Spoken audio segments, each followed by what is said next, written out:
Welcome to What's Up Wichita with Mayor Brandon Whipple. This month, the mayor is speaking with Pete Nahara, President and CEO of United Way of the Plains. Welcome to this month's episode of What's Up Wichita. I have my friend Pete with us from the United Way. As folks who've been watching this show know, Pete comes on particularly every year at this time and talks about the different efforts that the United Way is promoting just throughout our community. And also, we usually wrap it up with a little bit of how folks who are watching, who might be interested in some community service or making contributions, how they can help with some of the efforts going on as well.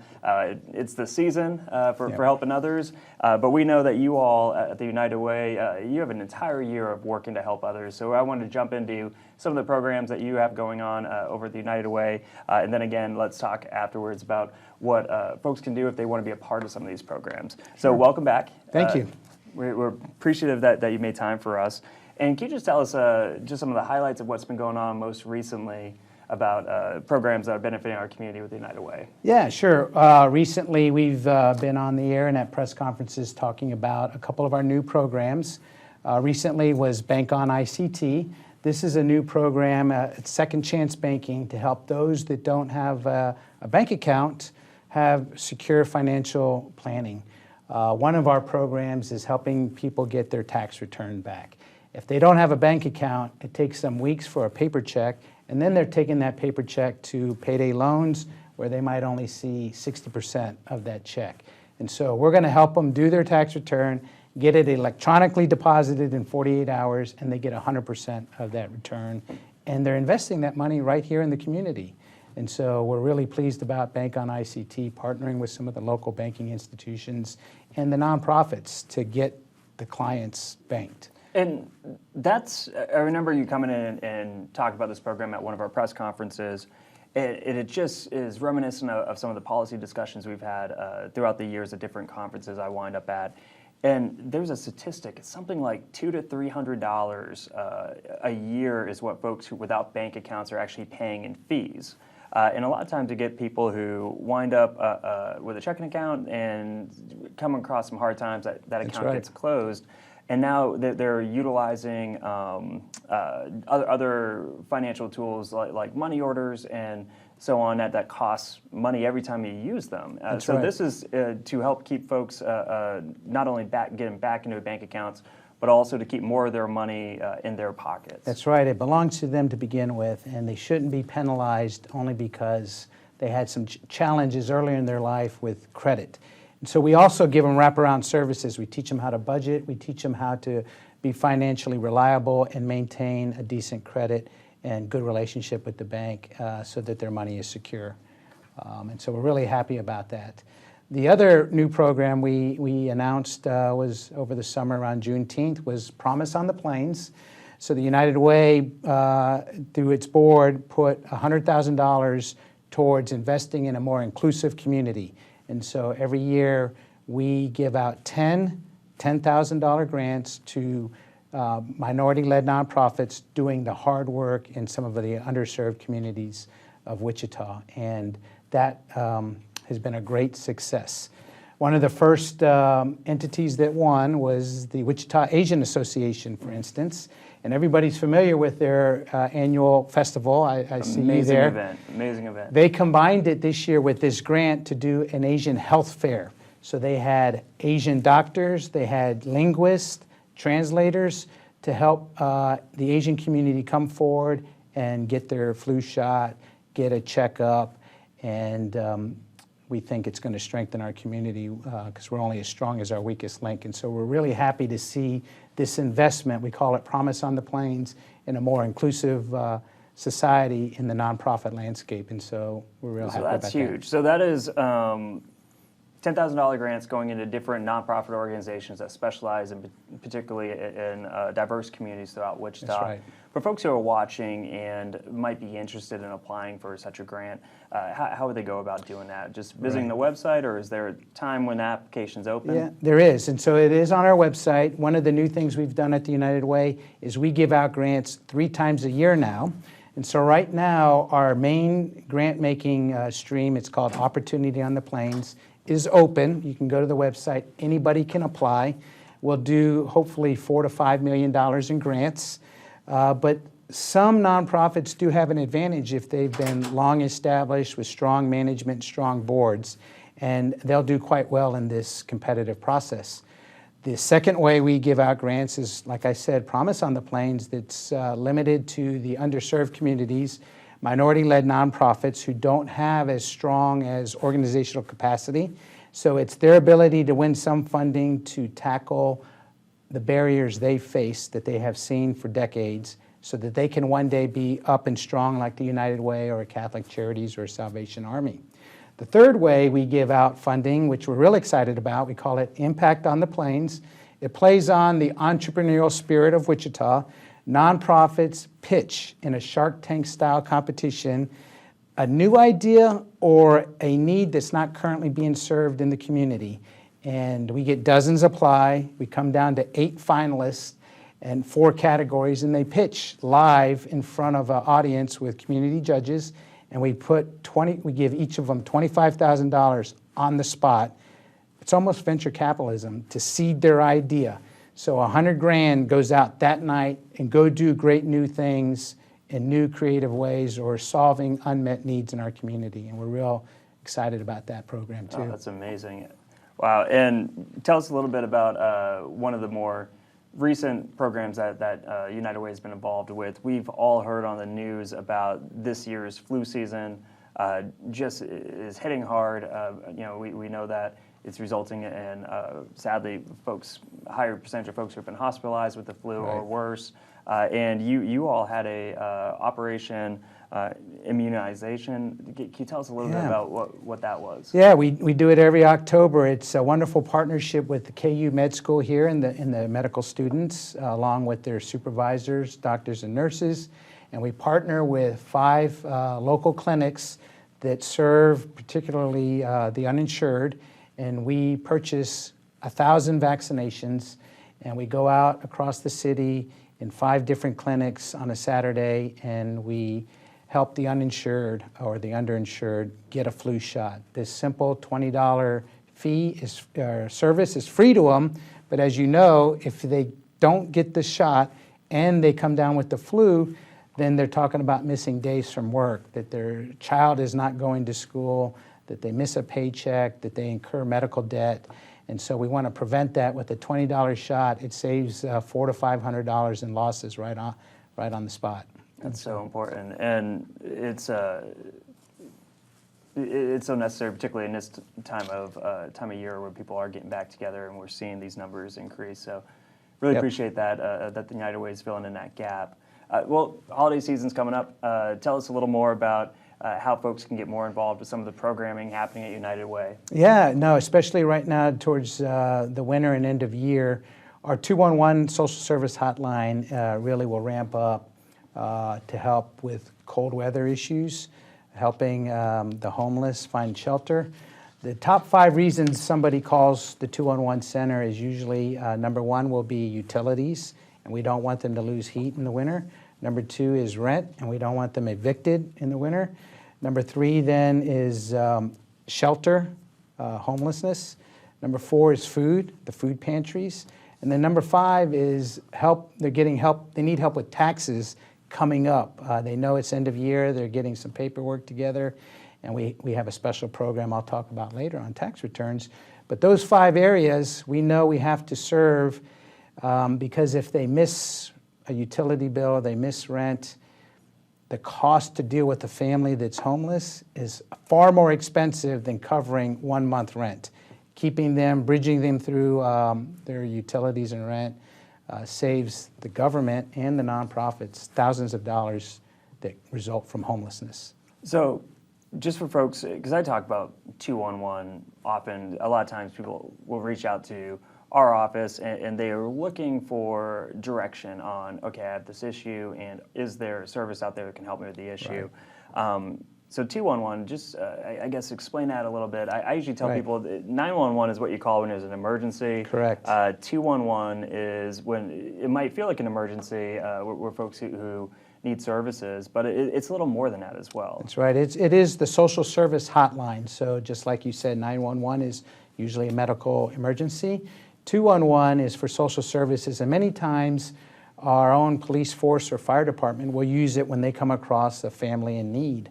211 will do over 100,000 calls a year. We'll do a couple hundred a day, helping people in their most vulnerable state. When they call 211, they're already in trouble. And we have a very large database. We have translators. It's a 24/7 service to connect those with a particular need with a resource in the community. And so it's all electronic, and we can connect people to shelters or to pantries or those nonprofits that might help with rent and utility. And it's really important to do it now because some of the nonprofits are running out of resources towards the end of the year, and it's really hard to service the number of calls we get. So do you guys find more need for resources at this time of the year, more calls with 211 when it gets either colder out or closer to the holidays? Yes, we do see a trend seasonal towards the end of the year for sure, and the cold weather brings its own challenges to those that are most vulnerable, and so we all the nonprofits are leaning forward to serve the community November through February. And I think as an important tidbit with 211, that's not just the United Way's programs. You guys actually will collaborate with other nonprofits out there as well. Is that Oh yeah, is that correct? Hundreds of nonprofits are in the database, right? We do some direct services, but in these instances, no, we don't run a shelter. It's more of a network solution where total network solution. Even when we fund, give out grants, we fund over 85 nonprofits, and we call it collective impact. We bring everybody together to tackle these tough social issues that no one organization can do by themselves. So, well, Pete, I do want to ask a couple personal questions, if that's okay. Sure. Off script. When I first became mayor, we got hit with COVID, and I remember reaching out to United Way and saying, hey, can we use 211 to help connect people with services that they will need as we get through this COVID year. But frankly, it was your predecessor who I originally spoke with, and you came after, which I think you came during COVID. It was during COVID, yep. And so you've been here for roughly 2 years, is that correct? Yeah, 2.5 years, that's right. So what do you think? How's serving Wichita community? Yeah, well, no, I love what we do here in Wichita. I have lived all over the world through my past experience. It was some community leaders that recruited me back to Wichita and into the nonprofit space in particular.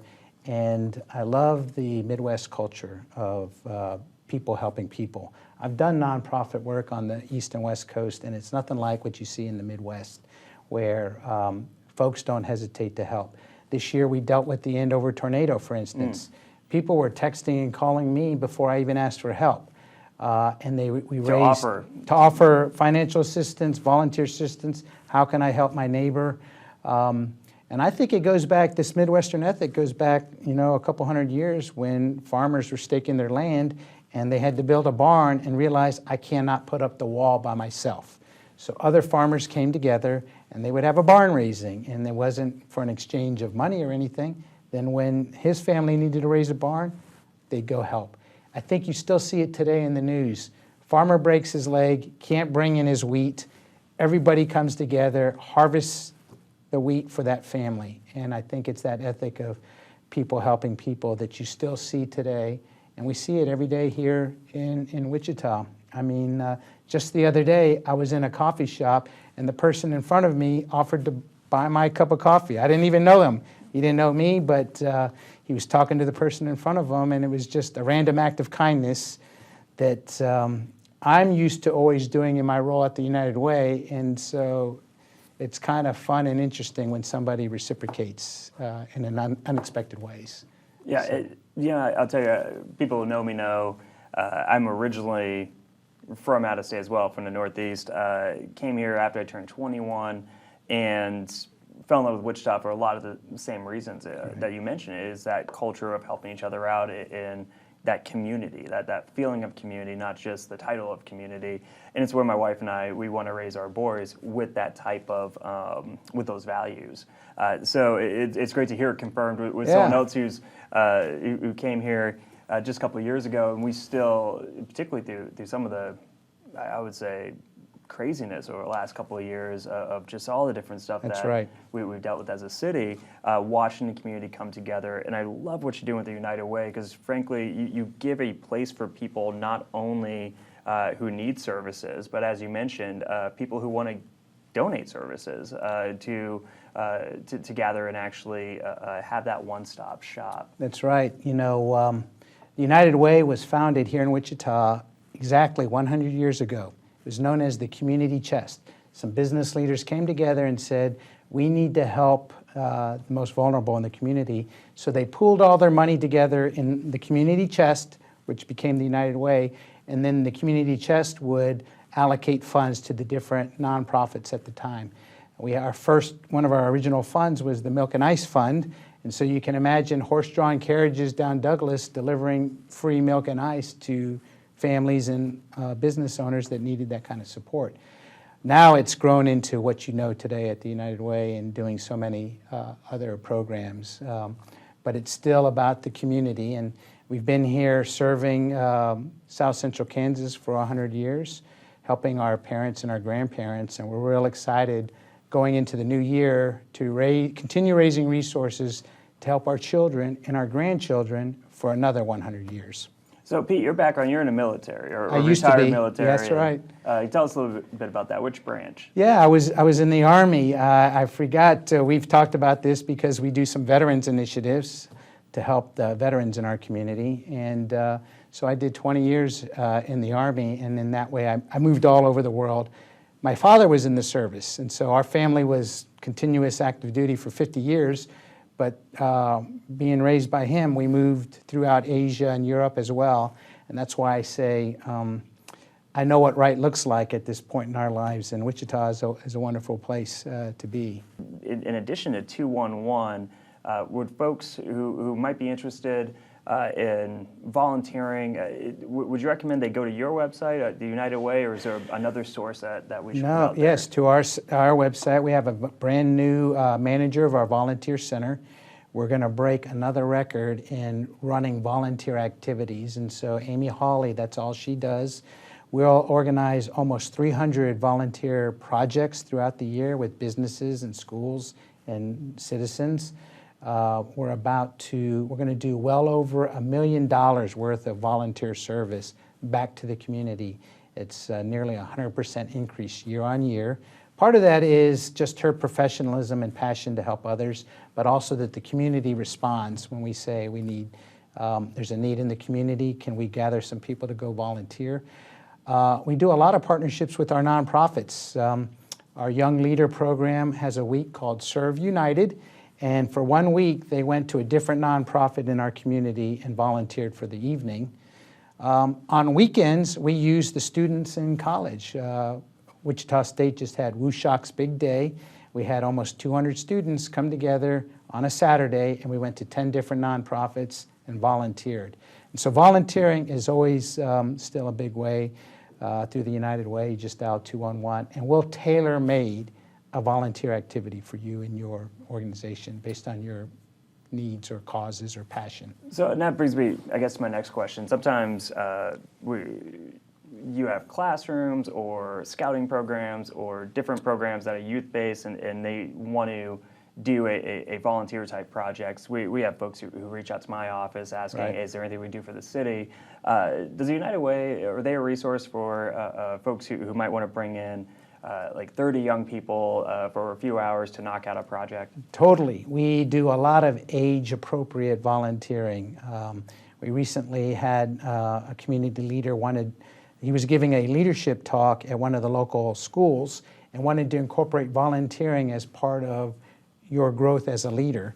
And so he called us, and we came and we brought a project there for them to do in the classroom in just 1 hour.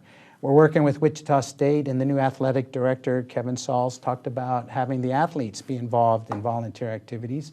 And we'll bring tailor-made projects down there to the gym so that they can help volunteer with a chemo bag to donate to children that are going through chemotherapy. Oh, wow. We do some crisis bags for the Wichita Police Department so that they have comfort kits in their vehicle when they come across a child who's been separated from their family, and here's a comfort kit that was built by volunteers. And so we have blanket projects that we can build blankets really quick and donate it to shelters. So yes, the Volunteer Center does all of that, tailors it by age and passion. We also have one of the only ones in the country. We call it the Give Items of Value Warehouse. It is a warehouse that collects donated goods from businesses, but mainly from companies like Walmart, Amazon. Brand new things, they come into the warehouse and nonprofits can shop for free. And when the Amazon truck comes in, even I go down there to see what's coming off that truck. And we're going to set another record. Over 300 nonprofits this year shopped for free and took away over $2.5 million in goods. And that then is money that they can use for their service and buy food for their pantry. So let me conceptualize this for one moment. You're saying that in addition to the grants that you're able to give to startup nonprofits or nonprofits who come in either with the Shark Tank format or with the application format and said, hey, this is the good we want to do, there's also a warehouse of, I'm guessing, overstock type stuff that's right. Still brand new, still good, but for some reason the season keyboards, monitors, costumes, that's right. And it can go and actually reach out, and if they qualify, could go to the warehouse and save all that money. Any nonprofit can qualify. There are nonprofits who take more goods from the warehouse than the grant we give them in cash. There's some that take almost six figures, over 100,000 in goods, because it's logged in and logged out for free. Especially so it's good goods then. Yeah, I mean, Wichita 259 shops there a lot. They get mice, keyboards, monitors. A lot of the children's home will come and get Halloween costumes to have Halloween, and then they'll donate it back. We get, because Michael's and Bed Bath & Beyond donate things, and so we have arts and crafts for children that are being housed in nonprofits, and they can still celebrate the season, whatever we're doing at the time. We get a lot of donated bikes, and so we repurpose them and donate them back into the community to those who need it. The Give Warehouse is a special gem in this region. We serve... I was going to say, it doesn't sound common. Like, it sounds somewhat unique. It's the ultimate upcycle. And when we're serving almost a third of the state in this region, 800,000 people, as the census is showing, the rural parts of the state are collapsing a little bit on the cities, Wichita mainly. Which I'm okay with. Let's bring more people in. Yeah, we have a great need, and about 15% of our population is under the poverty line. And unfortunately, there are 700 zip codes in Kansas. The number one lowest income zip code is unfortunately here in Wichita, 67214. And so we put a lot of resources there to help that community, because they have all the potential that you and I have, that just by the virtue of them being born there, that should not handicap them because they were born in that zip code to achieve their potential. And that's what we're about, unlocking that human potential. Absolutely. Yeah. Well, what are you most proud of year in review? I know it's only November, but we're almost towards the end of the year. This last year, you mentioned some great stuff you all are doing. What, just personally, what sticks out as just your favorite either program or moment over this last year? That's tough to say. There's been so many wonderful things that happen in this space. When I took the job, I told the board I wanted a vision for the United Way, not to have our success measured by the amount of money we raise. Our success should be measured by the impact we have. If we do good things in the community, people will give. And after a number of years of maybe flat or declining donations, we're beginning to see that turn around. I think the donors are noticing, and they're beginning to give, especially coming out of COVID now. Those who have the capacity to give, dig deeper, knowing that we just came out of a lot of layoffs, and our travel and entertainment industry got hit hard by COVID. So people really dug deep to give back, and now we're able to do even more. I want to commend you and the staff at the Wichita County government or city government. You're running your campaign right now where everybody's considering giving $1 from their paycheck to the United Way. It's an investment in our community. Yeah, our employees are really supportive of the United Way, and I believe they are able to give that money directly from their paycheck. And you and I chatted offline before the start. I think we're actually at the city of Wichita a top 10 donor out of all of the industries here in Wichita, which is really cool. And of course, if you work for the city of Wichita, you're doing it because you do have that servant's heart. Like it's very hard to do this type of work, not on the elected side, but on the administrative side, without being a community-focused person. So it doesn't surprise me, but it's also pretty good. Very humbling and selfless the workforce is here in city government. Any public servant, as you mentioned, they don't do it for the paycheck. We know the paycheck may not be competitive with what somebody could make in the private industry, but they do it because they're serving others.